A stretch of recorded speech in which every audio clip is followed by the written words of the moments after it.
You are listening to the Retina UK London Local Peer Support Group meeting recorded Sunday, 22nd of January 2023. Hi everyone, so I'm Bhavini. I chair the London Retina UK Peer Support Group. I have retinitis pigmentosa. I've had it for about 25, 26 years coming up, and I don't have any sight remaining in one eye, and in the other I have, according to the doctors, because in the letter they tell me less than 1%. So don't really have much useful vision. I have a guide dog. One thing I want to try, so I do want to go back into cane training, like using my cane a little bit more. I have a guide dog. He's actually going for training, retraining from tomorrow. So relying on my cane now. So I do want to, I don't want to forget my cane skills. So cane training. And the other one, which a few of you reminded, I actually want to get back into piano keyboard playing. I did start learning 2016 it was. I went to some classes. So I do have one at home, like the other lady said. So I think I've got no excuse. I must start. I've been saying it for the last few years. So let's see if 2023 is the year we all start playing the piano, and maybe at the end of the year, our Christmas meeting, all of us who want that kind of ambition can get together and maybe play for you all. So today's meeting is about talking about tech, and it doesn't have to be apps. It could be any type of technology, whether it's gadgets in the kitchen, gadgets for navigation, any kind of techie question you may have. You may have received a gift over Christmas, or perhaps you've been thinking about purchasing that piece of tech, but you're not 100% sure, and you just want to hear others who may be using it, how they're getting on.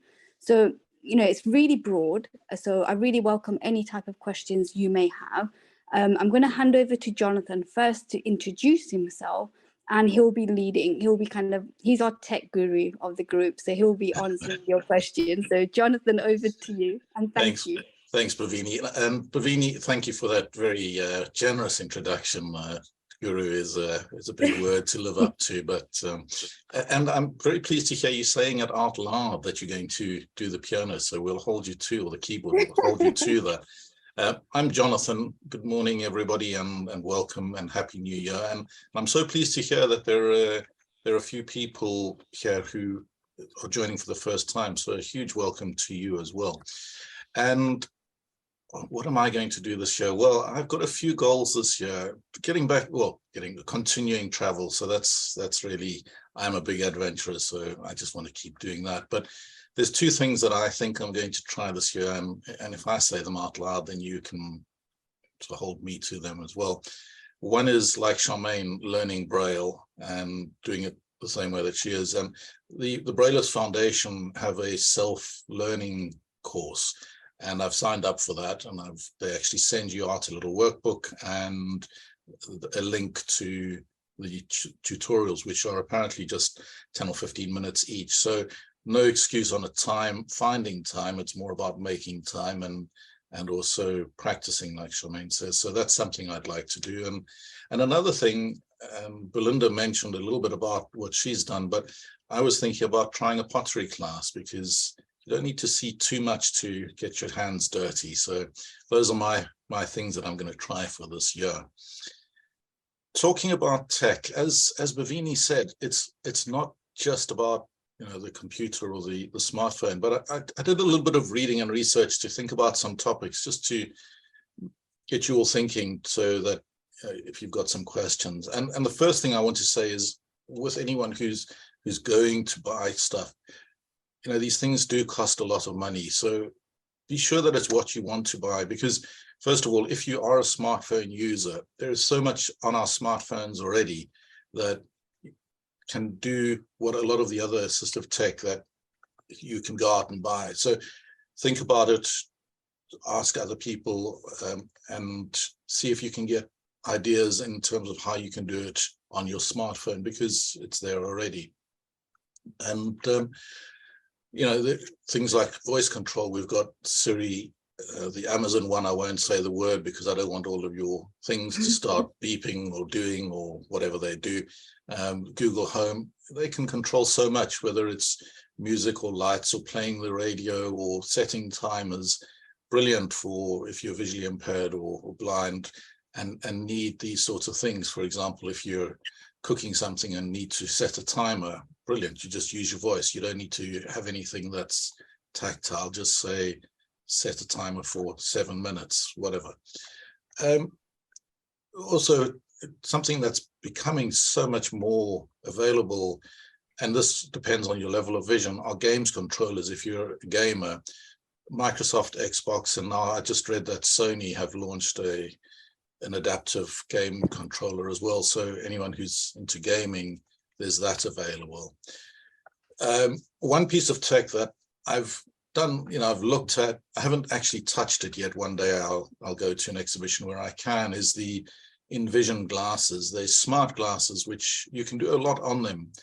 But again, they are costly. So I always, whenever I'm going to buy myself a piece of tech, I do sit down and I have a conversation with myself, and I try and figure out what are the reasons I'm going to buy it, how will it make my life better, and do I really need it? Because if I'm going to go and lay out hundreds or even thousands of pounds, as is the case with the Envision smart glasses, I need to know that it's going to make my life that much better. So there's always opportunities to try these things out, and I'm hoping to try them out later this year, but I'm not convinced by what I've read and listened to that it's going to change my life. But that doesn't mean it won't change.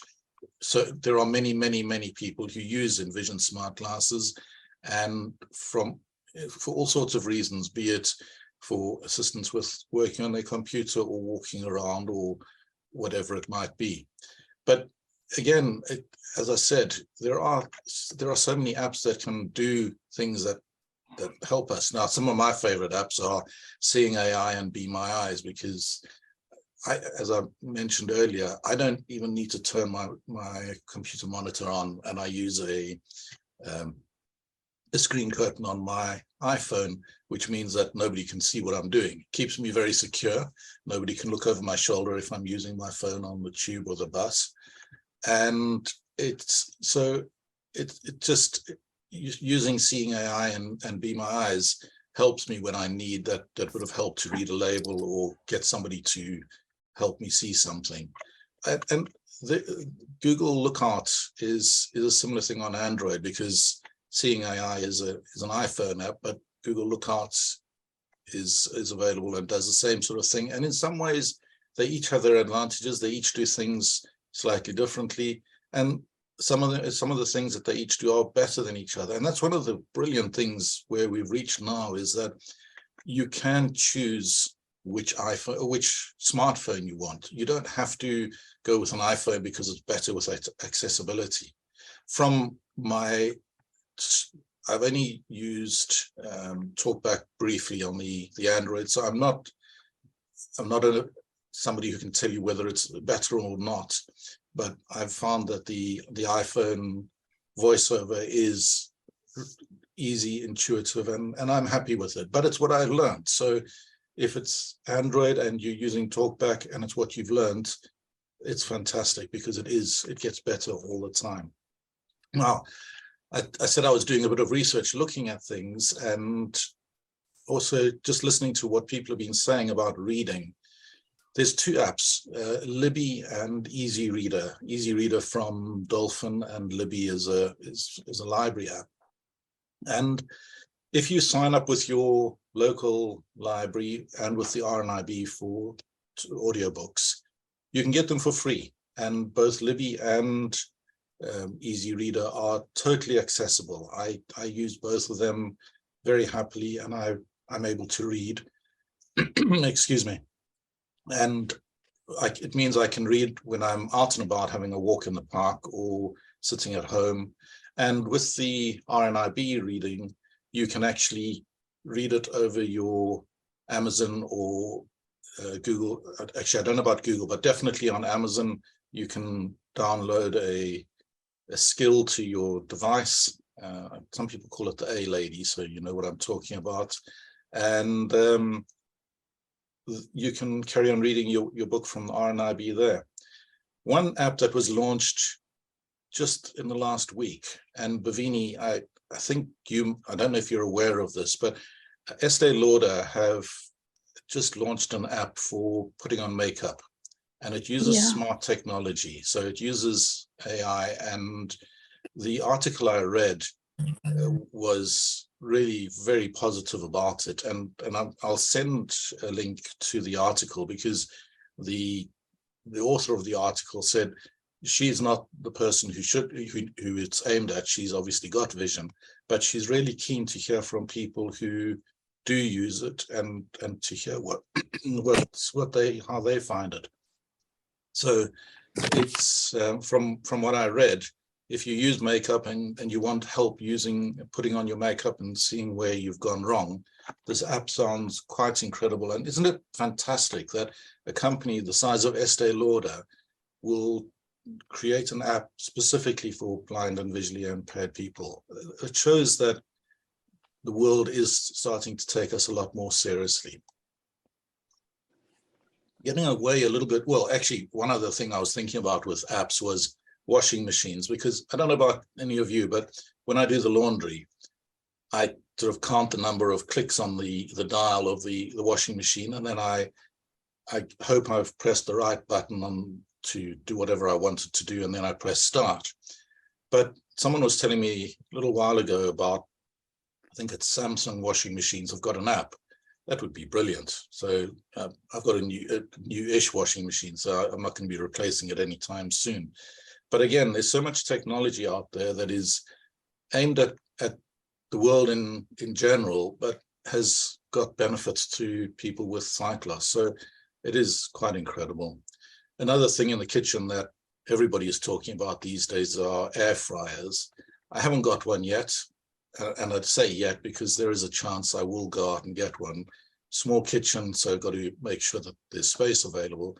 But I was on a webinar recently, and a couple of visually impaired people said that, and one of them being like me with little to no vision at all, was able to use one of the air fryers. So there are some out there that have tactile buttons and are able to be used without much or any vision. So certainly something I'm going to look at. And then somebody gave me a gift the other day, because with it being so cold and the cost of electricity going skyrocketing, they gave me an electric blanket to put on my chair that I sit at while I'm working at my computer. I don't need it today, but I've used it a number of times. And the brilliant thing about this is that it's got a rechargeable battery. So rather than having it plugged in all the time, I charge the battery and then use it as I want to. So there are so many high-tech, low-tech, no-tech things out there that make life easier. And so it's, as I said at the beginning, things cost a lot, but there are a lot of options. And so if you are about to go out and buy some new tech, or you're thinking about buying some new tech, look at the options, talk to your friends, talk to us. I'm sure if you send an email to Retina UK, they'll happily pass it on to me if I can help with that in any way.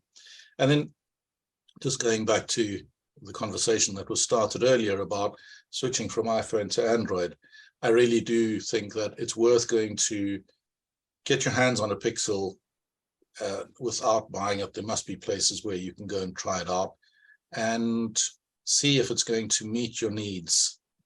Can you do the things you're doing on your iPhone?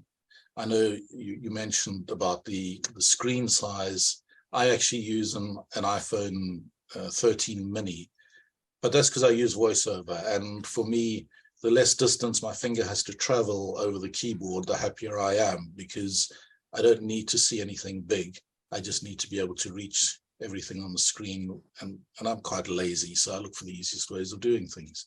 And that to me is the easiest. I know that since the iPhone 14, there's no longer a mini, so I don't know if they'll bring that back.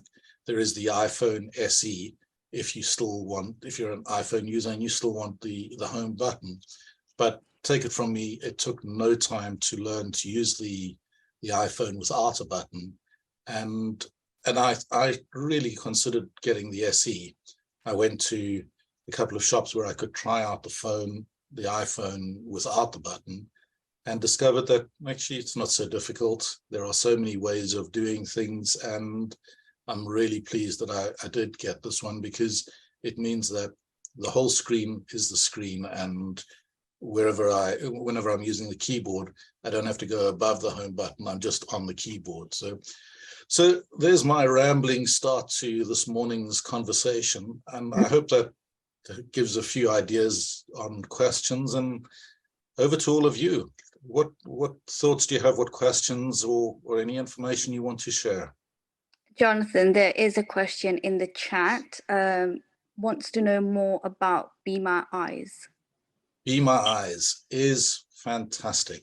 It's an app that does exactly what it says, Be My Eyes. So what you do is you sign up as either a user or a volunteer. Now, I would imagine most of us on this call would be users, as it's aimed at us, and it's about somebody being your eyes, Be My Eyes, as it says. So let me give you an example of how I used it and how brilliant it is. I had a problem on my television. I've got about 2% peripheral vision, so I could see that there was some sort of a message on the screen. I couldn't read it. So I opened up Be My Eyes app, and on the app it says call first available volunteer is the first button you get to. When you click on that button, it sends a call out to, and how it works is it sends a call out to 10 people who are volunteers. The first one who picks up will be the one who will help you.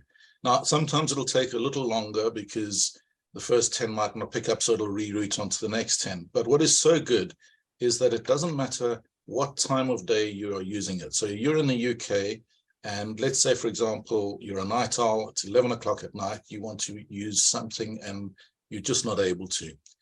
It's so clever. It will call somebody who's in a time zone where they're awake, so most likely in the US or Canada or somewhere like that, and they will help you. So I had this message on my television. I used call first available volunteer.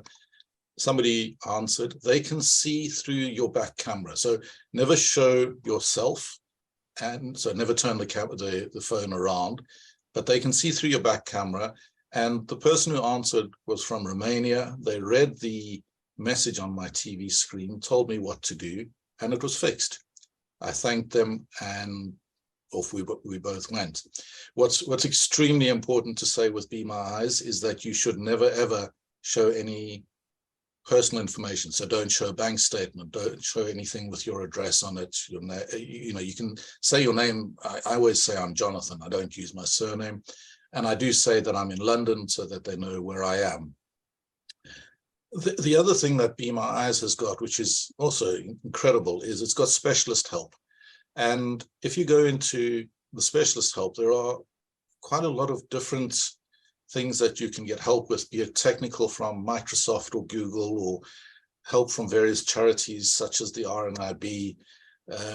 And then one that came on, I think it was last year, could have even been the year before, was specialist help from Clear Blue, because, is that the right name, Bhavini? It's Clear Blue, Yeah. the pregnancy test. So there was a lot of feedback about ladies who wanted to be able to carry out a pregnancy test in the privacy of their own home without having to ask anybody. And Clear Blue joined Be My Eyes, which means that you can do your pregnancy test and have somebody there looking at it with you. And the same happened with the NHS with COVID testing. It's just incredible. So we'll make sure there's a link to Be My Eyes in the email that goes out, and download the app, sign up as a user. I think there are over 5 or 6 million volunteers out there waiting for calls from us, and there are about 500,000 users, blind and visually impaired users.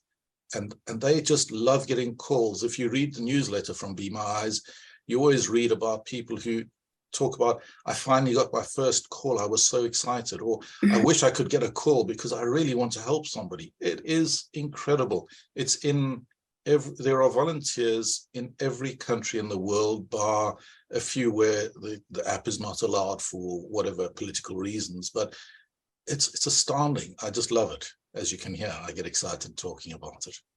It is great, and you can use it for a wide range of stuff. I've used it previously because I've dropped something on the floor and I just can't find it. Yeah. Or before this Estee Lauder app came about, I have used Be My Eyes just to check my makeup, just to differentiate between colors if they've got the same bottle or same pencil Yeah. with, whether it's an eyeliner or lip liner and things like that. If you're home alone and there's no one else around to help you, but you really need to know something, you literally can use it for anything. Yeah, I used it for, I asked about what color socks I was taking out because I like colorful socks.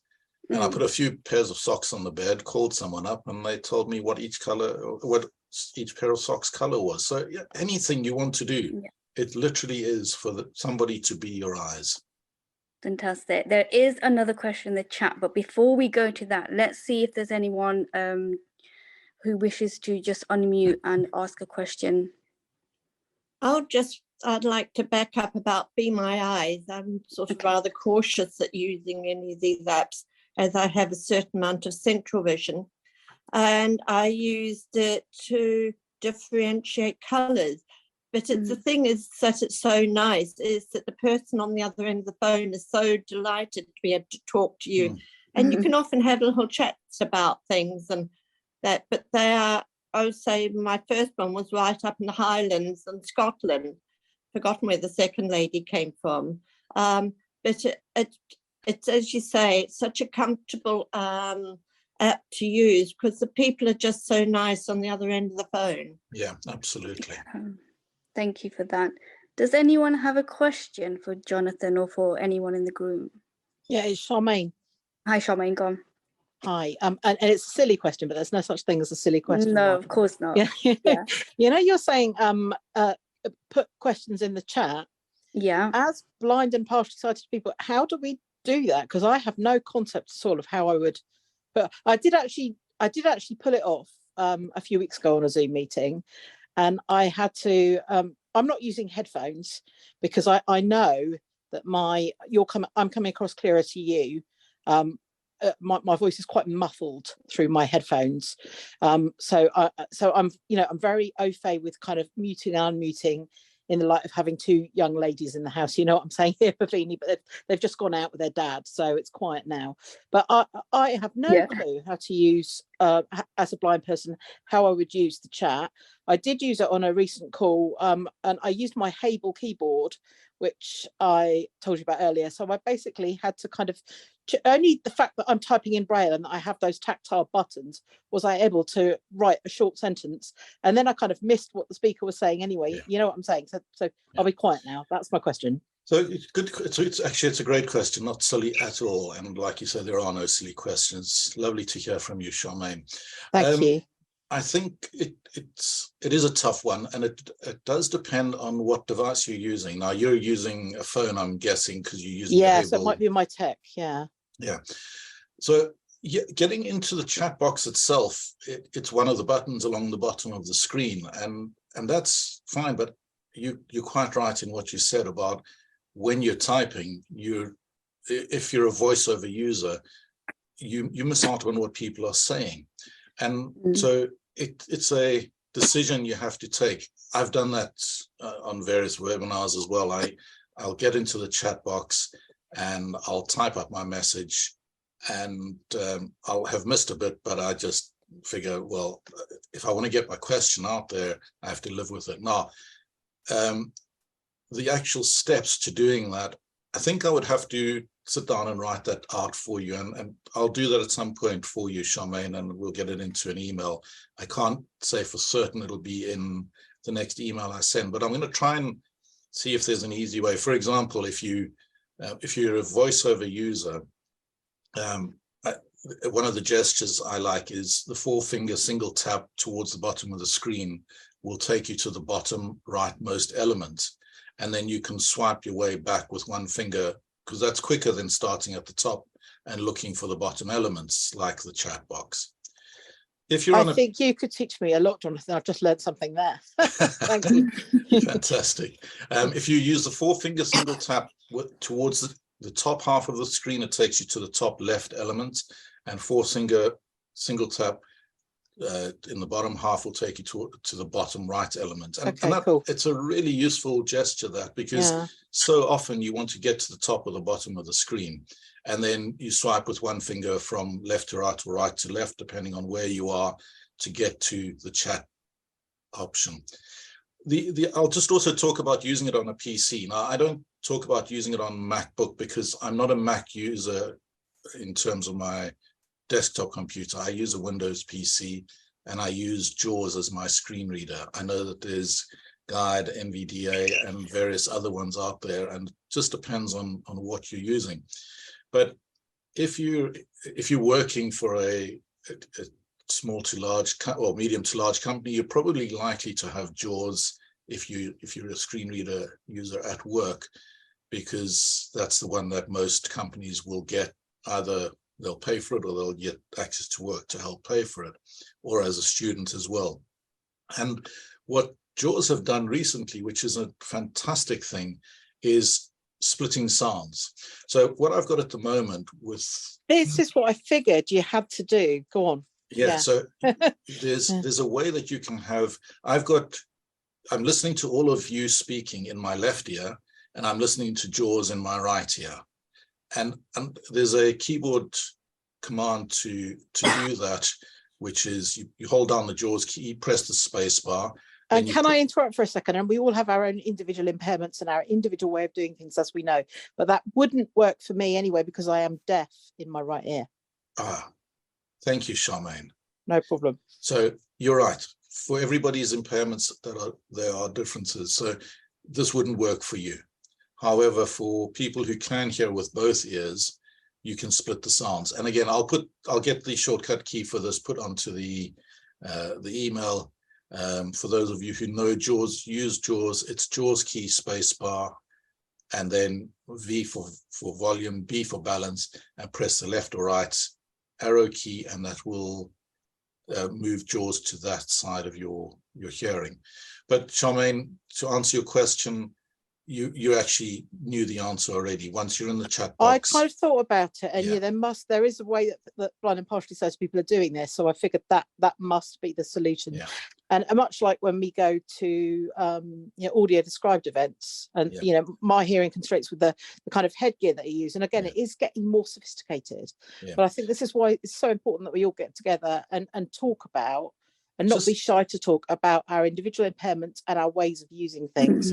Because there's a whole spectrum, isn't there? And I think we need to get the bigger accessibility conversations out there so that people understand that technology is a solution for many of us, and we'll all use it in different ways. And I just have one more thought about what you were saying. If you could read Braille, you could then get yourself into the chat box. You could mute JAWS because you could read what you've written with Braille. Yeah, that would work, wouldn't it? And you would have the sound still coming out. So that's, if you're going to be learning to read your Braille and then you get a Braille bar or something like that with your tech, you'll be able to do that without losing what you're hearing from the speakers. But that's a way off, but I'm working on that. So another question, if I may, and it does lead nicely, and then I'll leave you be.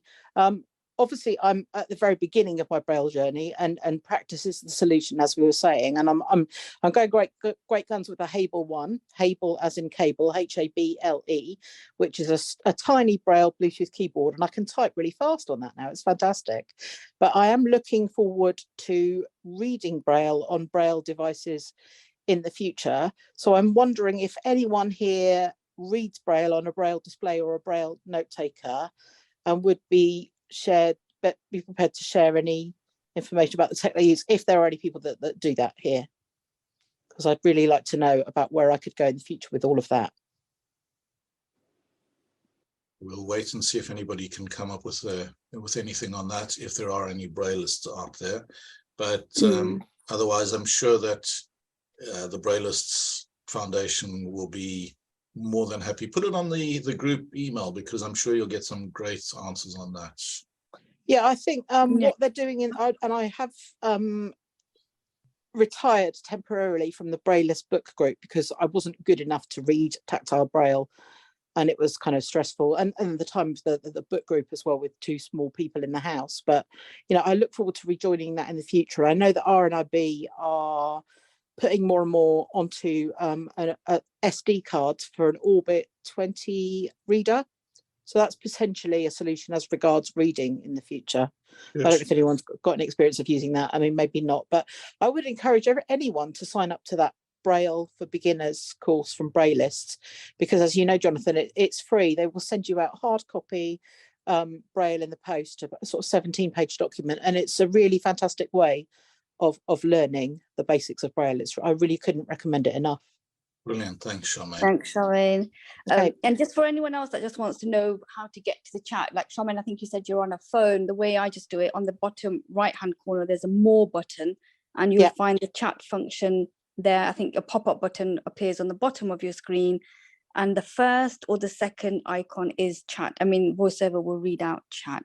Brilliant. Cool. I know how to get to it, Bhavini. It's just that thing about, you know, you're trying to hear the speaker, and you know, if you've got VoiceOver coming back at you as well, I just don't think I can deal with all of that noise. And you can't even dictate your message, because I've tried and it doesn't work. No, dictation goes away when you're on Zoom. Sadly, I had the same discovery. Yeah. Thank you. We'll find a way. We'll definitely find a way. Thank you. Thanks, Charmaine. There's a question in the chat. And if anyone else has a question that they want to unmute and ask, please get them ready. The question in the chat is, how do I use a calendar?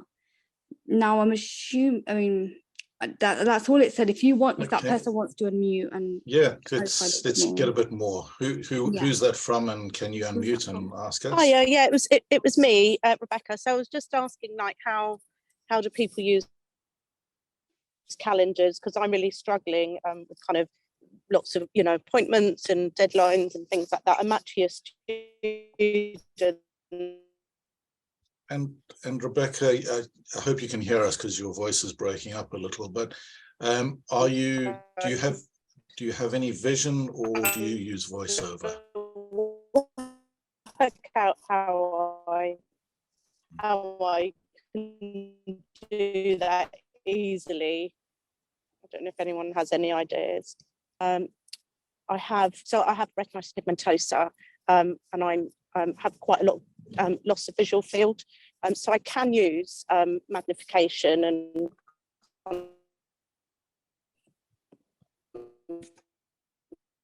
I'm not sure if that's just me, but I'm not hearing Rebecca. No, not Rebecca. If you've got your camera on, turn your camera off so that maybe we'll hear you better. And all that, but that's just become in terms of doing that. So I really just need something that, and I've got to think, so just way to calendar would work for some of it. You know. Rebecca, we just lost you in the middle of that. Okay. If you can hear me, is it to basically how to use a calendar and how to put entries in and how to access it and update it? Is that what you mean? that's can you hear me now? Yeah. Yes.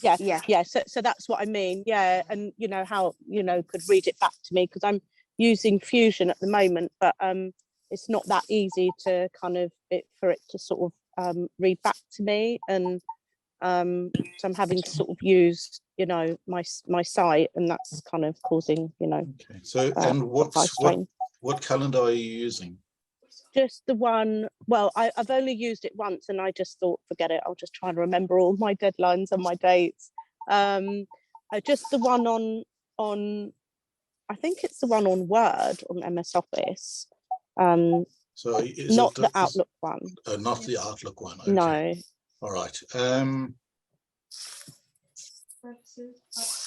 think I'm going to have to give that a little bit of thought, maybe even have a look. I'll tell you what, if it would help you, if you send your contact details into Retina UK and ask them to send them on to me, I'd be happy to have a chat with you offline, and we can see if we can find a solution for you. Yeah, thank you. What's the email address that I info@retinauk.org.uk. Services, user services at retinauk.org.uk.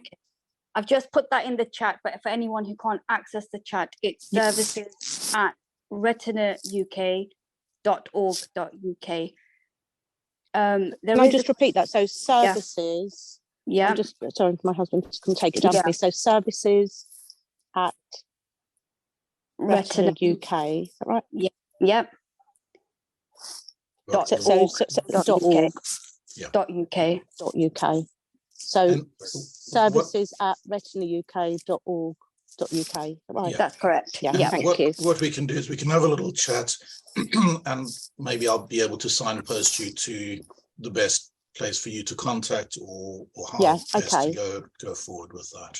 Okay, that's great. Thank you so much. Thanks. No You're worries, welcome. Rebecca. Before we go to a question in the chat, does anyone wish to ask by unmuting? Could I ask a very foolish question, please? Judy No, here. sir. Hi, Judy. Is it easier to learn Braille than to learn touch typing on a normal keypad? I can tell you with absolute certainty that touch typing is a lot easier. I managed to do that in 3 weeks.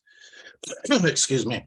I used a touch typing tutor called Azabat, A-Z-A-B-A-T. And it's fantastic. It was written by a blind guy with a sense of humor, because if you put blind in front of that, it's blind as a bat. And what is so good about it is that it caters for all levels of vision, be you sighted or not, because it has large letters on the screen as well as it speaks back to you. Of course, there is a cost for that one, but there are others. There's Mavis Beacon, and which I think there's a free one of that. And on the BBC Kids website, there's actually a free touch typing course, as far as I understand. So it might be on BBC Bytes. Yeah, I think Bite Size Bytes or whatever it is.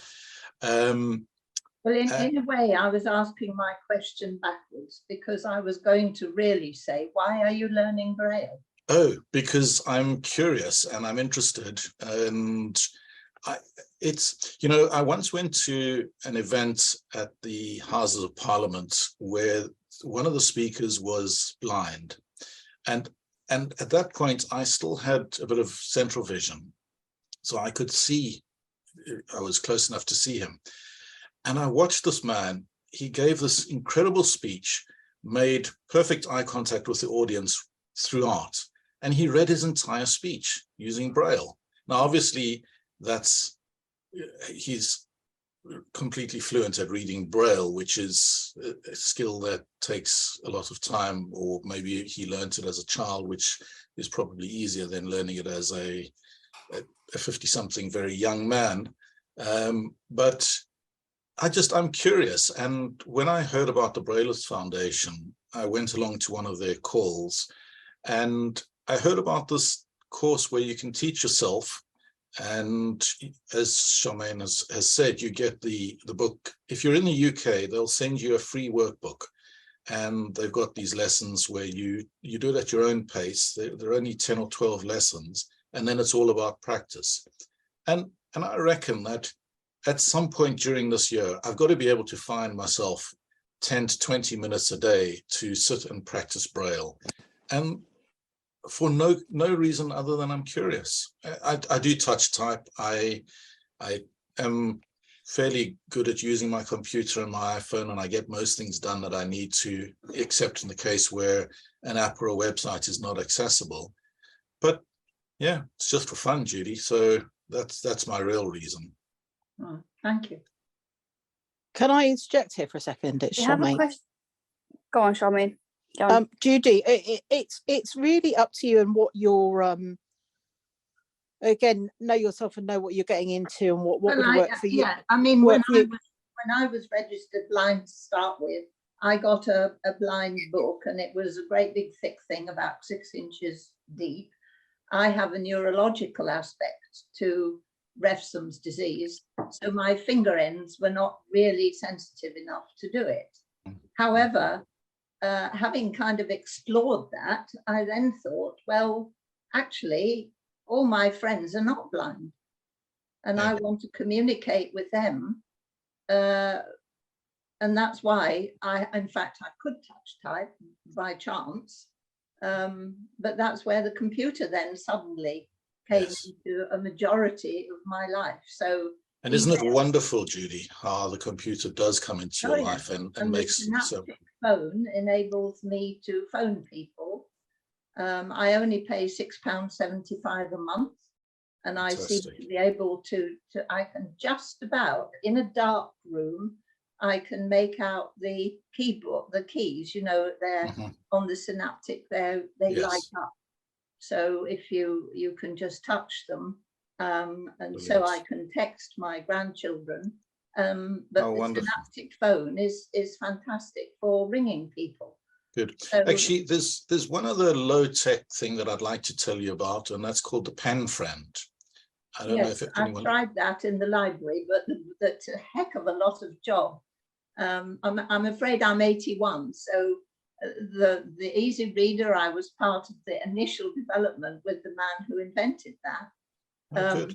But it's developed a great deal since then. That makes me seasick, because originally he magnified the lines of writing, and they came across the screen brilliant, absolutely brilliant. And then as the vision went, it made me seasick what I could actually move, because I couldn't move it across in a straight line. Yeah. So again, as you've said, individual things to individual people, we're all unique. We are, we certainly are. Yeah. So thank you for that. And the pen friend, for those of you who don't know, it's a brilliant little device. You get magnetic and sticky labels which you can put on anything, and then using this pen friend you can record with your own voice what that is. So whether it's I use it, for example, on my Nespresso coffee pod boxes. I want to know which each of them are, so I get help labeling each of them so I know what they are. And then with the pen friend, once you've recorded your label, you just touch the pen friend on the label and it reads it, or it plays back what you've recorded. You can use it for recording what's, you know, in tins, on medication boxes, all sorts of things. So pen friend is also something really worth looking at if you do want to label things. Reading Braille with medication is a great thing, but it's going to take me a while before I'm at a point where I can read enough Braille to be able to do that sort of thing. So pen friend for me, and also Seeing AI, which you can hold over a box or a tin or any surface with writing on it, will read it out to you. So there are so many options out there. It's just finding the one that works for you. We have another question in the chat: how to close VoiceOver? And I guess it depends on what gadget you're using, but generally maybe phone and then PC, laptop. So the question was again, how to close down VoiceOver, how to switch VoiceOver off. How to switch VoiceOver off. Well, so I'm assuming you're using an iPhone. One of the easy ways is just to ask Siri, say to Siri, VoiceOver off, and that'll turn it off, and VoiceOver on will turn it back on again. So if you're using the hey in front of, I won't say it now because I don't want anyone's phones to do something crazy. But if you say hey and that, and then VoiceOver on, it will turn VoiceOver on or off. If you use Siri when you press and hold the button until you hear the audio sound, you can then, once it's engaged Siri, you can say VoiceOver on or VoiceOver off. Another way to do it is in settings. If you go into accessibility and all the way down to the bottom, there's an accessibility shortcut. And what that is it allows you to use, depending whether you've got a home button or not. If you've got a home button, you double click the home button. If you've got a no home button, then you will triple click the side button, and that will engage your accessibility shortcuts. Now, I, for example, have my accessibility shortcut set to turning VoiceOver on and turning it off, or turning it off. So if I triple tap my home button, it'll turn off the VoiceOver. So I'm just going to turn the volume up. 1 hour ago. Reminders. So 12:19. I'll hold it up to the microphone. Sunday the 22nd of January. So this is my phone with VoiceOver on. 12:19. And now if I triple click my side power button, VoiceOver off. it tells you that VoiceOver's gone off. If I do that again, VoiceOver on. 12:19. Screen curtain on. it turns VoiceOver back on. So that's the easiest way for me, is just setting up the accessibility shortcut key to turn voiceover on and off. You can use it to invert colors, magnify, all sorts of things, and you can have multiple options with the accessibility shortcut key. So if you do have some vision and you want to be able to switch between voiceover and magnification and inverted colors, you can put all of them on and it'll bring up a little menu and you can select the one that you want. So those are the different ways of turning voiceover on and off. Yeah, hi guys. Just quickly, it's Shrek/Carl is my actual name. I don't know if there's any Mac users out here at all. I'm dabbling in Mac and VoiceOver. Just as a heads up, Mac VoiceOver is a whole different animal to VoiceOver on iOS. Yes, it is. Very, very different. It's got a really steep learning curve. But I'm trying to learn it. I mean, I mainly use, like Jonathan, JAWS for work, etc. So I'm more embedded in JAWS, narrator, PC based. But I have got a Mac and I'm trying to get my head around narrator. VoiceOver Mac. So just as a quick one, if anyone is using VoiceOver Mac, to start and stop VoiceOver, it's Command key and F5. So hold down Command key, press F5, toggles it on, and then do the same to toggle it off. So just in case anyone is using Mac. Brilliant. I'll be quiet now. No, thank you, Carl Shrek. I love the Shrek of your phone name. I heard it when you came I've always used it for years when I've set up IT and stuff. But the good thing about VoiceOver on the Mac is that you can actually use gestures as well on the touchpad, which is very powerful as well. So yeah, thanks for that. Welcome, guys. Yeah. Carl, I do use a Mac, and I know the basics. That's what I'm sticking to, but I think I should have put that as something for my 2023 learning. There are tutorials on there. I'm definitely on the mission. I've got to get compliant. I mean, I need to do it for work anyway, but yeah, I've got to be on a mission. But it's such a learning curve, so good luck with yours, yeah? Thank you so much, and you. No And there is a question for Judy. Judy, the name of the keyboard you mentioned, could you share that again so we can pop it in the chat? Do you mean the computer software I use?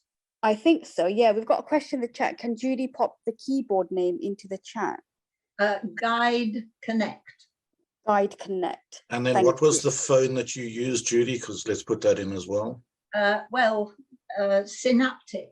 The guy who actually made the software, there were two lads up north who came up with the software for the original guide, which was excellent. Then Dolphin bought it out, and they wouldn't allow him to continue with that. So he then made the Synaptic phone.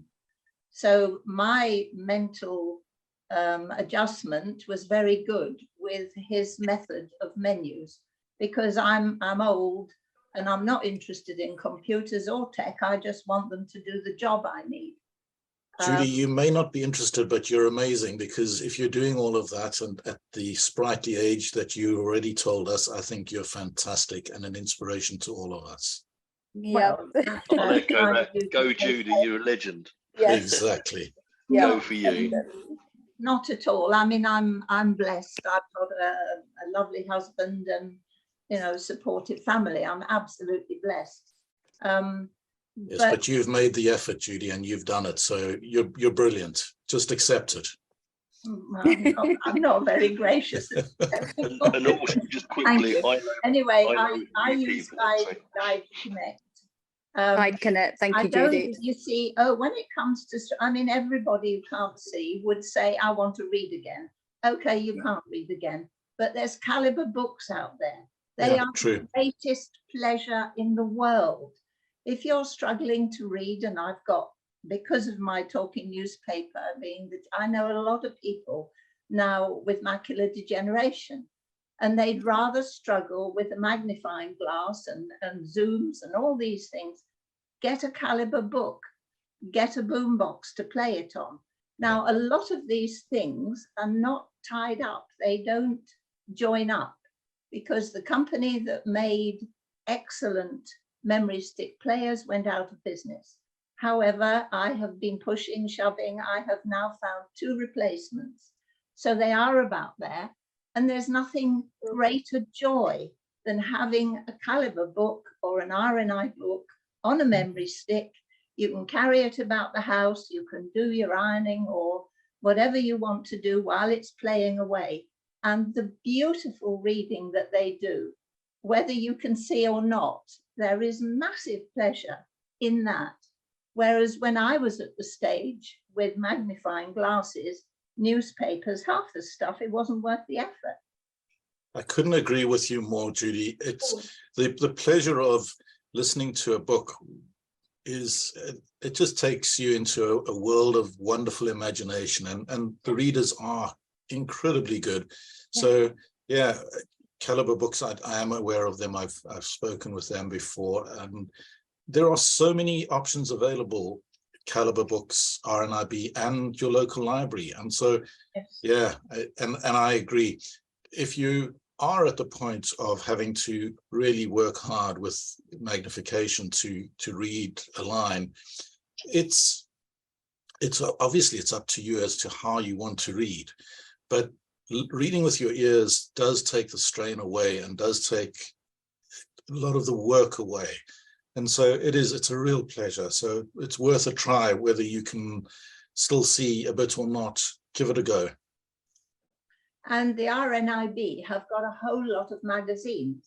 I have New Scientist and The Week, and you can choose what format you have it in. I still have mine on CDs, because when I go on holiday on an aeroplane, I stick in New Scientist or The Week, which happen to be the magazines I'm interested in, but they've got a wide, huge range of magazines that you can have. You do have to pay for those, mainly I think because I'm on CD and they can't recycle them. If you have them on memory stick, I don't think you have to pay. I think for magazines you do have to pay for, and newspapers. Actually, right. I can't think of the name of the reader, but there's the player. I've got a little one that I was given to try out, and I'll get the name of it into the email, which allows you to put a memory stick into it. It's got a headphone jack so that you can, it's very small. It's the size of a small phone probably. And you can use it with your earphones, and you can link it to a Bluetooth speaker. So I'll make sure that it's in the email that goes out. Yes, that's no good for my listeners though, because they're like me. They are all elderly in Epsom and Ewell. Our talking newspaper, we have between 70 and 100 memory sticks we send out every 2 weeks to them. So, I mean, we were coming to a complete halt when King's Access stopped making the Sonic player. But now the RNIB do one, which I don't like. I'm assessing them at the moment. And Synaptic themselves have brought out one. All the Bluetooth and everything to me is outer space. I don't understand it. I feel anybody who can kind of download all this music and then they want the speakers of that, good luck to them. But I just want something I can hear. Fantastic. Thank you, Joan. We have a question, Judy, sorry. Sorry, Judy. We do have a question in the chat, but before we go to that, is there anyone else that wants to ask by unmuting?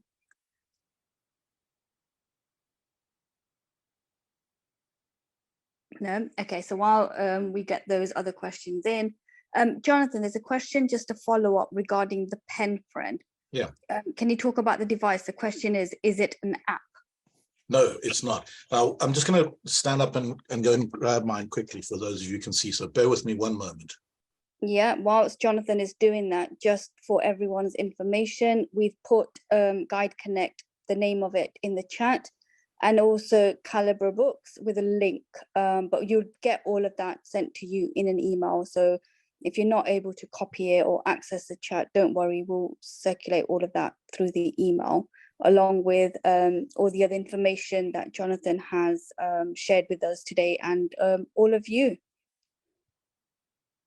Whilst Jonathan gets his pen friend, any other question or anyone wants to share anything about what you've heard today and maybe you're using it, so just want to share your experience. Okay, I'm back. So the pen friend, for anyone who can see, if someone can tell me, am I holding this up in the right place for the camera? No. Can you lower it down a bit to your chin level? That's better. Thank you. Okay, so it's the size. If I put it against my hand, it's about the length of my hand.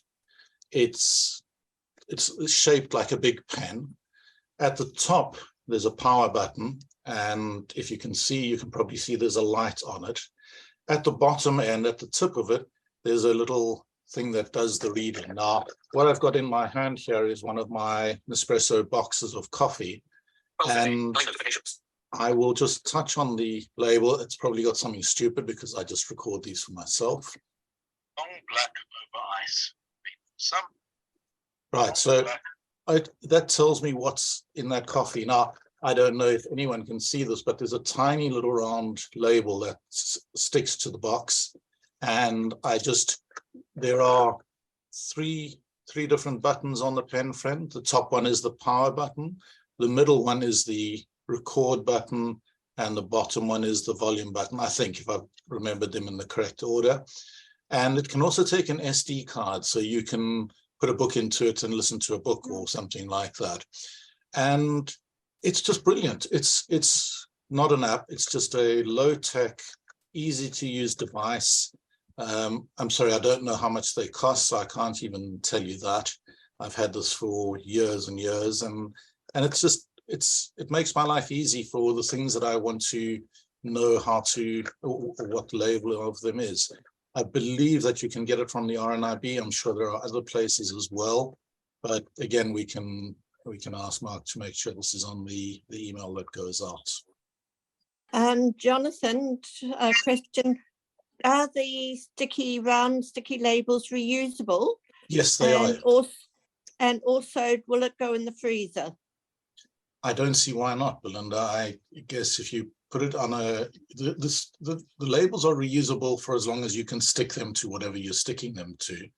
It also comes with a few magnetic ones, which you can put on the tin or the fridge or wherever you want to record a note for yourself if you want to, and things like that. But yes, I use them over and over again until they lose their stickiness. I even sometimes use a little bit of sticky tape to put on the edge of it to keep it there. And as long as you can get access to the label with your reader, it should continue being able to be used. So I've used very few labels because I just keep reusing them. Lovely, thank you. Thank you. Anybody else? Excuse me, the pen friend, again, you can't read the label itself. You have to have that sticky thing to read the label, is it? So you record, so let's say, for example, you want to have, like I've done, so I've got my Nespresso coffee boxes. They all look the same to me. And even using my apps, I can't always get them because the writing is so bad on them. So what I do is I get a few of them, I put the labels on them, I get help either from my partner or I've used someone on Be My Eyes for this as well. And I ask someone to tell me what each box is, and I record a label for it. So you have to know what it is that you're sticking the label onto, so you can record a note on that label. It doesn't scan. It's not a scanner. It doesn't read for you. You have to label it yourself. Some libraries have got them for when you choose, if you're choosing talking books in the library. Oh, brilliant. Go down the spine and it will then tell you what the book is and the general resume of the book. Fantastic. Concept ready. 10 notifications. Any other questions, or maybe just something that you're using that would, I don't know, be interesting or useful for others to know about? It's Charmaine. Hi, Charmaine. I know there was a point, and I didn't want to interject about calendars because I too have that issue, as I'm sure many of us do. It may be a long-winded workaround, and it may be only viable if you have some sort of voice recorder. I use voice notes on my iPhone, and I set up a folder for each month. So I've got one for January 23, February 23, etc. and I will do a voice recording every time I have an appointment. And I find it's quite long-winded, but I'll do so the voice note will be a bit more detail. So I've just had an email from X, and I've just made an appointment for this at this place on this date. You know, it can be as long as you want. And then obviously you label it with text. So that can be a short entry. So it's kind of like a double, you've got a quick label on the voice note, which tells you what you've got on which day. And then if you go into the voice note, your voice tells you more about the details of that. I find that works for me. It's really helped me because I'm getting more and more organized and doing more and more stuff, and we do need a diary of some sort, don't we? That's great. Thank you, Charmaine. Another thing, if you're using a smartphone with your calendar, one of the things that I do when I'm setting up appointments is I actually use Siri to set it up for me. So I'll say, create an appointment on such and such a date and time, called, meet with Charmaine for coffee, venue, coffee shop, and it will put that straight into your iPhone calendar, and I'm sure Google or Android will do a similar sort of thing. And you can then set up alerts for one day before and 1 hour before, for example, to remind you a day before that you've got an appointment, and then an hour before, so you know that you need to get ready for that appointment. And if calendar is a big topic for people, then it is something we could think about having. For those who are interested, we could have a session on calendars and any other specific apps, and I can maybe spend a bit of time going into anything you would like to in detail. But let's start with, as I said earlier, just share your contact details with me, and it's understanding what your needs are and what software and tools you use. Excellent. I think that's a great idea, and I think that's a good reminder that Siri can do an awful lot for us if we ask her or him to do it. Exactly. It won't cook my dinner for me, unfortunately. Have you tried? No, I might do after the meeting and ask it, see what response you might be I get. surprised. Well, let us know. It might tell me a recipe, you never know. Exactly. You know, sometimes we forget about Siri or Alexa, Google Home, all of these things. There is so much that we can do using voice, and so you don't need to know everything about how to use the technology at times. Sometimes it's easy enough to just ask the question, which is quite amazing. Just a quick interjection. Shreya, thank you so much. I hear you putting all the websites in the chat.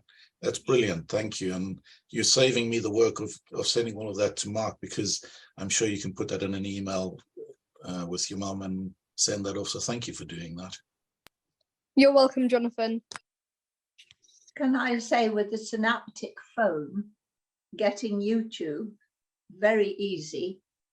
Now that's how I look up recipes, because many of the YouTube recipes, if you put in, I don't know, minestrone soup or something, you will find that there are cooks out there telling you the ingredients and exactly what to do.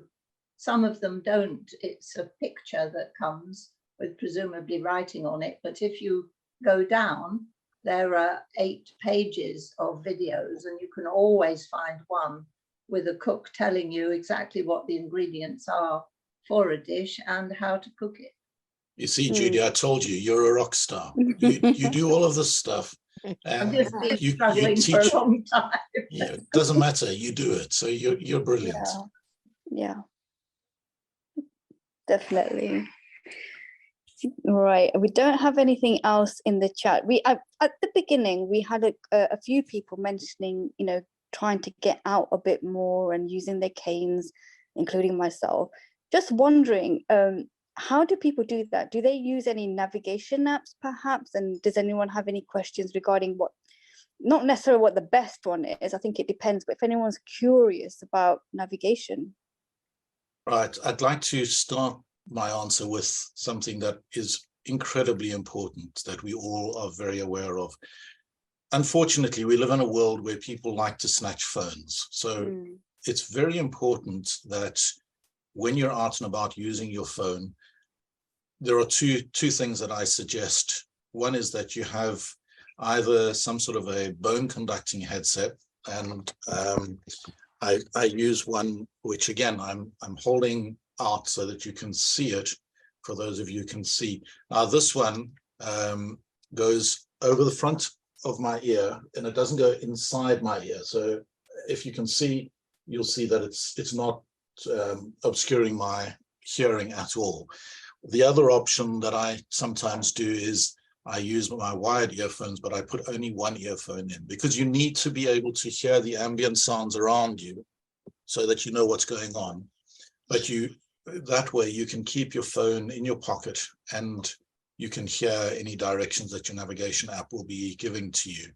When you do need to take your phone out, because it's not an if, it's a when, we all need to take our phones out at times when we're out walking, move as far away from the road edge of the pavement that you can. So stand against the building and use your phone, rather than standing in the middle of the pavement or at the roadside, at the curb edge. Because if you're at the building, you can at least be as far away as possible from anyone who is out there with those horrible thoughts of taking phones. So that's my caution, because that's exactly what I do, and I really ask that everyone do that. In terms of using apps and getting about, again, one of the things I do is I say to Siri, start walking directions to wherever it is I'm going. What that will do is it'll bring up the Apple Maps maps, and it'll have what I've asked, if it's understood me properly, ready to go, and I just need to press go. Likewise, you can go into either Apple Maps or Google Maps and search for wherever it is you want to go, and select the walking option, or public transport, or driving, or however it is you're going to be getting there, and then you'll get the different options. So those are the two big ones. Of course, there are others. Unfortunately, Soundscape from Microsoft is being withdrawn, so I'm not even going to talk about that app. Lazarillo is an app that will tell you what's around you. So when you're walking along, it will tell you probably Marks and Spencer in front of you, or Sainsbury's, or whatever it is, and it'll tell you how far you are from it. It'll also tell you about bus stops. When it comes to buses, I use an app called Bus Times, which I find is brilliant. It allows me to find the bus stop that I want, or that I'm at, and then it'll tell me all the buses that are coming to that bus stop and when they're going to be there. And I can then go into the particular bus I want and know how long it's going to take me to get to the stop that I want. There's TfL Go, which is also, you can use it for planning your journeys using the tube and the buses. And there's passenger assistance, which if you're traveling on the trains, you can arrange assistance in advance and make sure that there's somebody who will help you in your stations, whether you're arriving and departing or changing trains. And then really, Bhavini, it's about confidence and just remembering how to use your white cane, remembering to try and keep yourself more or less in the middle of the pavement. And if you're in crowds of people, what I find is useful is, even though I normally just use my roller along with my cane, swiping from left to right, is I actually tap so it makes a noise. And I use the 2-point tap way of using my white cane. So it makes a bit of a noise so that people hear, because so many people walk around with their heads in their phones that they don't see you until the last minute. And remember, when you're walking with your white cane, if somebody bumps you, you do not need to apologize. It's them that need to apologize. You have gone to the effort of using your cane and showing them that you can't see. So they need to get out of your way and let them apologize. You don't need to. They usually manage well when they fall over the rolling white cane. Yes, and when people say to me, "Oh, sorry, I didn't see you," I say back to them, "That's my line." Jonathan, just a question in the chat regarding the headphones you mentioned. Was that bone conducting? Yes. They are called Shokz, S-H-O-K-Z. Shokz. Yeah, Shokz. And I was just going to jump in with that. They come in a few different models, and they also come in 2 sizes now. They only ever used to come as one size. So the band goes around the back of your head, and that now comes in 2 sizes. So you can have a small or a regular or large or whatever they call them. And I just think that they're brilliant, because when I'm walking in the park and I want to listen to my book, I'll often use these. Or if I'm in a meeting and I want to have, because I don't use a watch, I use my phone to tell me the time. So I'll have my bone conducting headphones on, and I can just touch my phone to hear what the time is. Things like that, they're really important little touches that make my life easier, and I hope will help with some of yours as well. Again, I'm sure Shreya is going to find the website for. There you go. It was just doing the process of doing that. Fantastic, Shreya. I want you on every call I'm ever on, please. Hi guys, it's Shrek Stroke Carl again. Just going to add a couple of things to what Jonathan was saying there. Brilliant, some really good stuff there. Excuse me, the Aftershocks. One of the models I used, I had it in the office, called a titanium, because Aftershocks is the make, and then they've got different models. I found it really good as well. They are really good because it's obviously keeps your ears totally free. So I've got voiceover, got a URL. Oh, it's a long address. Oh, sorry, that was driving me crazy. But something else just to throw out to guys, excuse me, if anyone's looked at them or tried them, I actually personally swear, but this is a good little blind hack for me, Bose frames. I've got the Bose frames Tempo. They're absolutely brilliant, really, really good. It's just like a sunglass looking thing. And yeah, you've got little in the arms, they're quite thick arms, and they've got little tiny speakers that point towards your ears. So again, you walking out and about wherever, even like doing chores at home, you can just have them on, you can hear everything around you, but you've got the audio piped just by your ear. Absolutely brilliant. The only thing, as Jonathan, which I totally agree with, tips about security, because I'm like Jonathan, really concerned about flashing around an iPhone when you're out and about. So totally agree exactly what he's saying there. Something I always do as well is I've got like people use Otterbox is the brand, and Defender is the case that I use, and they're brilliant. They're a big, quite ugly, chunky sort of plastic polycarbonate rubber. So people look at your phone and think, well, it must be a rubbish old phone. So it's great in security, but also they're brilliant for drop testing. So I'm always dropping things now. I've been totally blind. So it's a double win. Really, really good. You can get them all for different iPhones. They do them for Samsungs, whatever. But yeah, Otterbox is the make, Defender, a fantastic case. And I say the good thing is they're quite chunky, and it puts people, A, someone can't see what a phone is, but B, they think, well, that's a bit ugly. So it's a good little security thing there. But yeah, the Bose frame's really good. And you could always put some tape or something over the Bose logos. They're quite discreet logos on the side, but you could always get a bit of black tape, something cover that.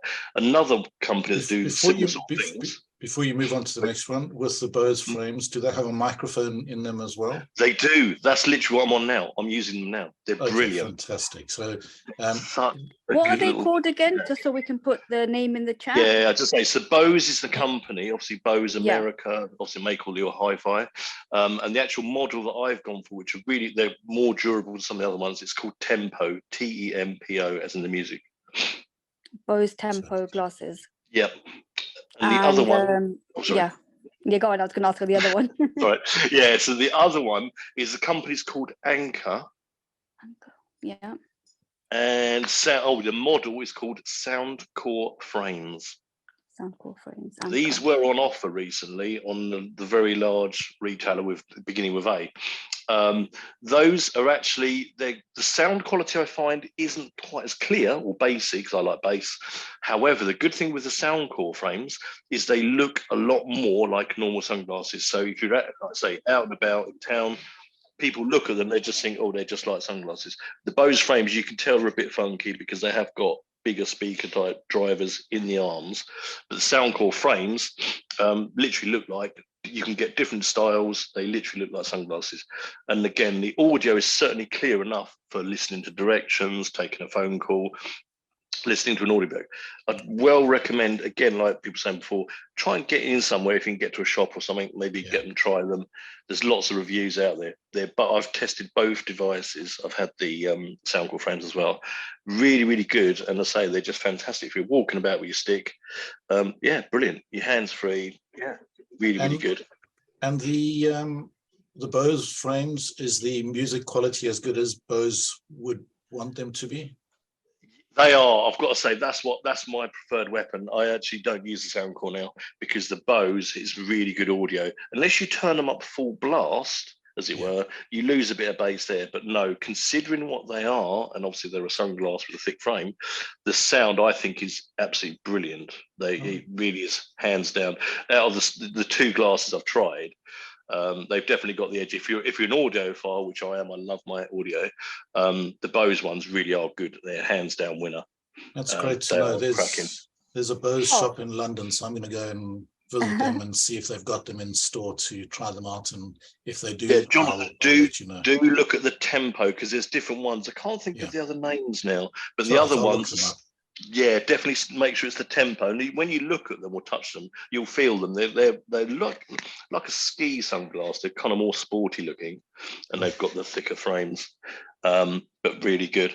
And they're just also with your white sticks and stuff. Well, my white stick, I'm like you guys mentioned. I'm trying this year. I'm really going to push and get out more with my stick. I'm still at that point where I don't like the stick, obviously, and I'm sort of, I get very anxious when I'm out with it.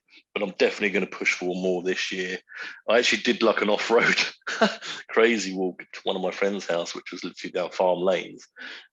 So I'm trying to push out more with apps and stuff. I want to bring in tech to my walks later on, but I'm just don't know what other people think, but for the minute I want to keep it old school and just make sure my stick skills are really getting good. So I know because if your signal goes, your battery goes, anything happens to your phone, I don't want to be relying on Blind Squared or whatever different apps are about. That if something goes wrong, you're like, oh my God, what do I do? I need to really focus on my basic stick skills.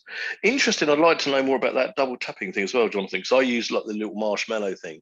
Okay. So funnily enough, one fell apart the other week, and I was stuck a mile away from home, and I was like, how do you do the tapping thing? Okay.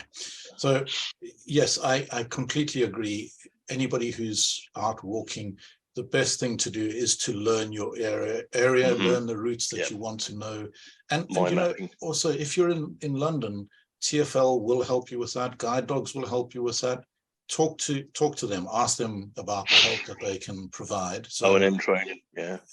So there is a lot of training out there, and also your local authority, they should have a mobility officer who can help you with training. So definitely, if you all of you who are talking about getting out, fantastic. Let's hear more about you getting out and about using your canes.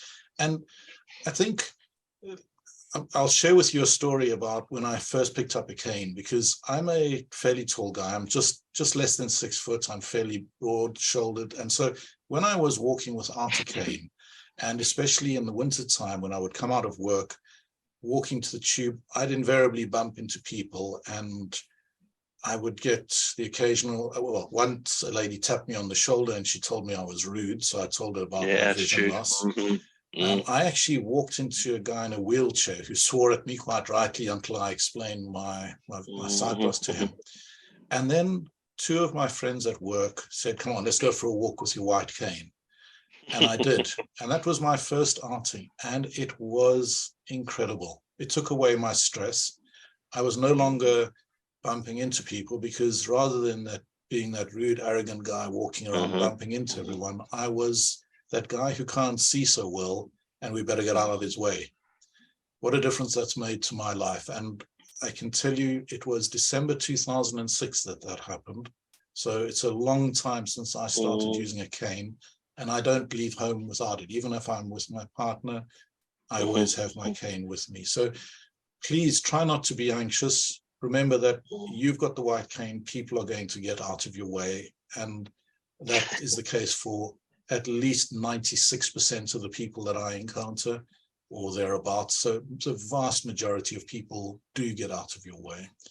In terms of the tapping, instead of rolling from side to side as you're walking, you're doing a small arc above the ground and you're tapping on the left and the right where your cane would reach as you would roll from left to right. But something like that is best, to do it with somebody who can be there with you so that they can make sure you're doing it correctly, because there are a few different things that you can do and learn. So which borough are you in, Carl? Yeah, I'm under Kent, so I've got Kent Association of the Blind, KAB. Well, get in touch with them, ask them if they've got someone who can spend an hour or two with you. Just do the tapping technique, because I'd like to learn that and keep it as a backup. Yeah, definitely. Carl, just going back to, the other glasses, the Anchor. Anchor, yeah, sound cool, friends. Is it just literally called Anchor? So Anchor's the make, like Bose is the make. Okay. And then the model, that's okay. The model is called Sound Core Frames. Sound Core Frames. No worries. And you can get, that's all right. No, you can get all different types and designs. Yeah, and the Bose one, I think my friend's got them. Are they the same one? So basically, she has her glasses on. She uses them for sunglasses, but they, as well as playing music. So if her phone's in her bag and she gets that's it. Yeah, literally Bluetooth. Tap, they're so Bluetooth. she can do these gestures on their frames to double tap to something to start the call, end the call, or whatever. Start call, end call, pause, play. Volume up and down. They're really. She loves them. No, she loves them because she can keep her phone in a bag, and if you need to tell someone to pick up from here, you can just tap on the frame and say call whoever, and it will make the phone call. That's it. You literally double tap on the right hand frame, and you can literally double tap on it. The Anchor do the same. You double tap on the side, and you can say, "Hey, call whoever, call Dave," boom, boom, boom, boom, boom, and you just you can start and stop the call. You can also check the time, whatever it is. I think they're fantastic. I wish personally, I'm an audiophile. I wish the build quality was they could have been a little bit stronger, maybe metal construction. But other than that, no, I think they're brilliant. It's well worth people at least going to, like Jonathan said, you often get the Bose shops. Certainly in London, there'll be a few of them. Go in there, try them, see if they fit for you. Look at the Anchor as well, try them. They're probably similar prices. Razer do one as well, but I've not tested the Razer ones. But the ones I've used, I think the Bose, as long as it's the tempo, they do. I think they have one's called Alto. There's one called an Alto, something else. They're not as good sound and they're not as durable. They're not as robust. But I'm a real advocate. They're really, really good. Yeah, fantastic. We're coming close towards the end. Does anyone have any last-minute questions for Jonathan or any of the group members today? And just to say, with the on the screen. Sorry, say that again. Can you show these Bose glasses on the screen? I don't know, Carl. Do you have them with you? Are you able to share? I don't know if you've got your video on or at all. I don't know because I'm literally shadows only, so I won't be able to see where the camera was or anything. I've seen these glasses. They're like sunglasses, but they seem a little bit flat. But they're literally just like sunglasses. Yeah, they're literally. I mean, and I think you can put prescriptions if you can still see. You can put prescription lenses in. Oh wow! But if you go on the Bose website, just go on the Bose website. You'll see a picture of them. You can easily see images. But yeah, I'm sure you can actually pay and get prescription lenses in if you're lucky and have. Very good to me. And the shocks, the titanium or any of the shocks that you bone conducted earphones, they actually changed their name from aftershocks to shocks. Oh, have they? They've changed it. That's why I keep saying shocks, not aftershocks. But they used to be called aftershocks. That's right. Now called shocks, and they have a button on the side where you can answer and phone calls, start and stop your music, and on the other side, something volume control. So all brilliant. But as Bhavini says, it's 2 minutes before the hour, and I've got to go pretty sharpish. So I just want to say a huge thank you for inviting me along today and letting me waffle on about the stuff that I've waffled on about. It's been very helpful. I hope so. I do hope so. And if there are questions, as I've said, send them on to the services at retinauk.org.uk email address. If I can help, I will. Otherwise, I will signpost you to where you can get help. I can't promise to give you all the lessons that you might want for everything that you want to learn, but if I can help, I will.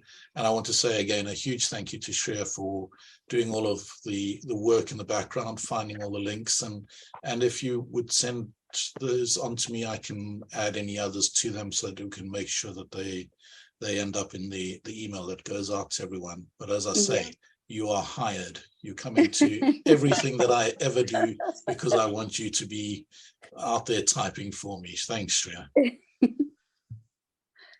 Did you hear that, Shreya? Thank you, everybody. Thank you so much. I'll leave the chat open for a little while, just in case anyone's navigating, they want to copy and paste. But if you're not able to, don't worry, because we will circulate them in the email that we send out. And of course, Jonathan will get them over to you in case you want to add anything to it as well. But thank you so much, everyone, for attending. I'm proposing March to be a face-to-face one. Just really wanted to get engagement from people if they're comfortable in traveling. Our face-to-face meetings used to happen all over London. Our last one actually happened in a room next door to Moorfields Eye Hospital. Would people be comfortable in traveling there? The other place to consider is the Pocklington Hub, Bhavini. Yeah, we can try and see, we can get volunteers to meet by the nearby station, bus stop, whatever it may be. Could be interesting. What sort of day would that be? Saturday? Sorry. Is it a Saturday? Sorry, would it be a weekend? It would be a Saturday, same sort of time, 11 to 1. And again, in the future or even now, if anyone's happy to share, I'm always looking for ideas because I'm just a facilitator. These are your meetings. So whatever you guys want, whether it's updates on research, more about different eye conditions, whether, you know, what the latest, how can you get involved in research, or whether it's more tech, whether it's rehab, anything. You know, if you want a speaker on a particular topic, if you just want to have no speakers, and because usually what we do is have a speaker for the first hour and then we just have peer support, so people sharing their experiences. Today, technology is always a popular one, so it always carries on for the full 2 hours. So if anyone has an idea that they would like to find out more about, please share your ideas and we can try and arrange that as well. Thanks, Bhavini, and thank you, everybody. I'm going to leave now, but thanks, it was Jonathan. great speaking Thanks, to you. Jonathan. Thanks, Jonathan. Nice to see you. Bye-bye.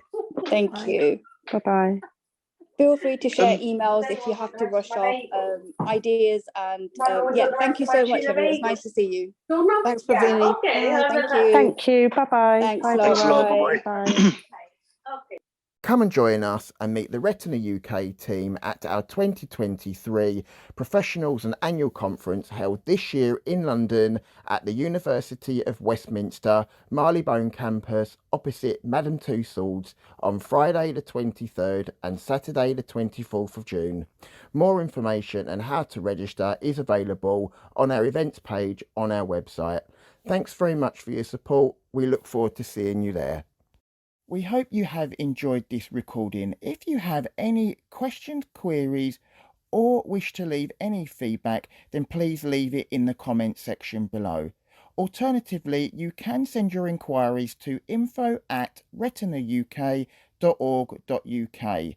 Contact us via the telephone on 01280 821 334 or call our helpline on 0300 111 4000, which is open Monday to Friday 9:30 a.m. to 9:30 p.m. If you would like to know more about our local peer groups, when your next meeting will be held, or if you wish to get involved in creating your own group, or would like to know more about our services that Retina UK provides, then please visit our information and support page on our website www.retinauk.org.uk and navigate to our local peer group page. Thanks again for listening. We hope to see you again soon. Take care and bye for now.